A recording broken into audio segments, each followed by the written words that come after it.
To me, what the A-10 means is the mission. So the mission of close air support, whenever I think of the A-10, what I'm really thinking about is, what is the mission?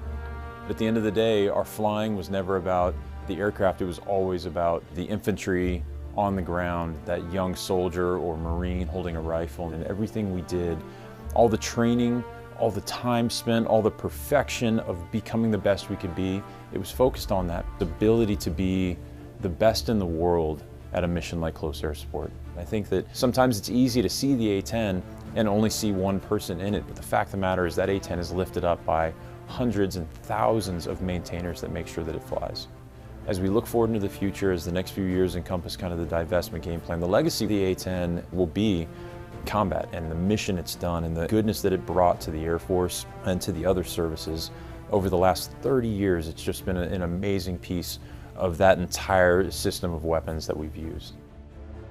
Most maintainers that have worked the A-10 over the years, they don't want to see them go away. But I think a lot of people understand that there is a changing need in the Air Force. What I want people to remember about the A-10 from the maintenance perspective is the amount of people that put blood, sweat, and tears into the airframe. You know, when you send an A-10 fully loaded out to go do close air support for an important mission and they all come back empty, the maintainer sees it come back empty and goes, wow, we launched that thing full, we did that. For the people that are leaving or moving on because of the divestment,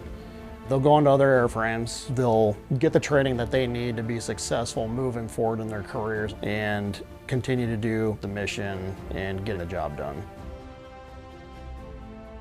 The unique capabilities of the A-10 really come back to a combination of the platform and the training that the pilots get in it. So the platform gives you ability to operate in not only austere conditions, but below the weather, challenging terrain. It is built like a tank and it's a flying gun. I've deployed 4 times flying the A-10, and every time you meet people on the chow hall, they come up to you and then go, hey, I'm here today because of what your team did, what the A-10's done. One of the best, most rewarding parts of flying this airplane has been those experiences where you can go shake people's hands that you just saved. At the end of the day, we're saving the lives of our nation's sons and daughters. That's a very worthy cause for us to have had a chance to participate in over the many years.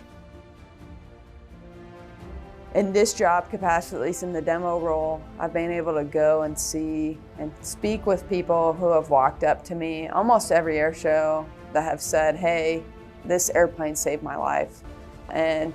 seeing, you know, grown men almost in tears from the experiences they've had, to be able to hear